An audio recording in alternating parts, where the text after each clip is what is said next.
You're thinking really big if you're trying to figure out how to become a landlord of multiple properties. My name is Kris Krohn, and today me and my friend Stephen Michael Miller are going to lay out a roadmap of what you need to do to have one home turn into two, turn into many.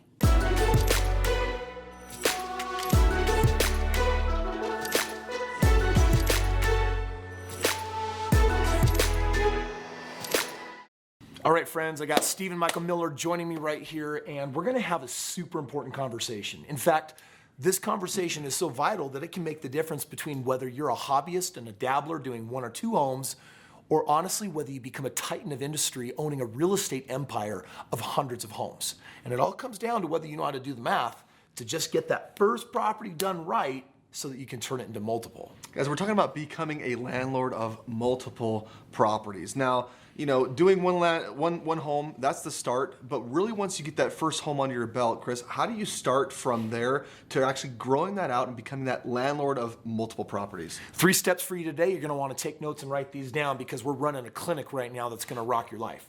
So step number 1 is you gotta buy the home right. Yeah. Now this is the thing that a lot of people do wrong because when they buy real estate, they think, oh, I just gotta get in the game, so I should buy a home. And the problem is that there's math that the banks are looking at that determines your ability to purchase repeat property. And if you buy this property wrong, then you're not gonna have the math in your favor and you're gonna have to get highly creative or even sell the home to actually get back in and do it again right. So the secret, Stephen, to buying that first house is to buy that house with a lot of what? A lot of equity. So equity is really one of the game changers, and I just wanna kind of do some basic math for you and I'll help you understand why. If you are using traditional banks, and by the way, Stephen, do you need to use banks to qualify for real estate? Oh, absolutely not. You absolutely do not need to, but it is low-hanging fruit, and if you're just a beginner out the gate, and if you have good credit, it's a great, easier way to go when you're just getting started. We got on our website all sorts of alternatives that say, hey, don't ever let a bank tell you what you can or can't do with your life or what you can qualify for.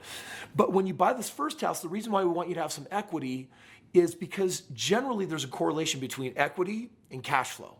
For example, if I bought a house with a lot of equity, then that would mean that my payment is much lower, which means that the spread from renting it out is gonna be pretty significant. Like, let's just do a crazy example. I got a house worth $100,000 that I get for $50,000. Somehow, magically, I got it for 50% off. Well, if I buy the house for $50,000, then my mortgage on it might be $350 a month. But if I pay $100,000 for it, my mortgage might be $700,000 a month. So let's just say I'm gonna rent it for $800. One gives me a $100 cash flow and one gives me a $450 cash flow. That higher cash flow is what the banks look at and they say, we can use that to allow you to qualify for more real estate. So if you didn't buy it with a ton of equity, like 10, 15, 20%, there is another workaround to get that higher spread on what your mortgage is and what it's rented for. And it's a special device that Steve and I call compassionate financing, otherwise known as a lease option. We got some recommended videos that you can watch to learn about that, because a lease option is usually gonna pay you a couple $100 more a month on a standard property below the median. I wanna jump in here real quick because this is really important. As you're getting out there, you're creating your power team, you're wanting to expand your portfolio beyond just the first property. One thing that I get all the time from people is, hey, Stephen, can I just go to my brother or my sister or my cousin twice removed who's a loan officer and just have them work with me, right? Have them help me get my loans or have them help me get into my next property. And what Kris is saying here is really important. There are some things that you need to understand about the industry that will either allow you to be that multiple landlord or not. And sometimes just getting the wrong loan will it'll put a brake on everything you want to do, right? It'll put a brake on you being able to get home number 2 or 3 or 4 or 5. And so understanding that and working with a competent professional who's been in the industry for long enough, and I'm not talking about someone who just got their license and you're their first loan. No, I'm talking about someone who has been in the investment financing world for years, who knows what they're doing. They've been in there for 5, 10, 15, 20 years. That can be critical because understanding how to create that portfolio, how some banks may follow other banks and some banks may not like the way other banks underwrite their loans, and so they won't follow them in that progression. That's really important when learning or trying to become a multiple landlord. So Steven's got it absolutely right. So step one is you got to buy it right. You either got to be doing a lease option to get a good cash flow on it, or you got to buy it with equity to create a good cash flow on it, because a good cash flow on step one with equity is going to lead to step two, which is debt to income ratio. Your DTI, listen, don't be afraid by big words if you haven't heard them for it, because it's actually simple. There's a finite amount of information. You learn it once you got it. Debt to income ratio is what the bank basically says. They're like, whoa, whoa, whoa, whoa, you want another house? You already got one. Oh, you actually have a positive income on this property, we'll totally let you do another. Here's a general rule of thumb. The banks are usually going to count 70 or 75% of the rental income against the mortgage. So give you an example here. If I have a $1,000 mortgage and I have a lease option and my property is rented for $1,500 a month, then roughly there's between that $1,500 rent that I'm getting and the $1,000 mortgage, there's a $500 spread. It just happens to be 66%.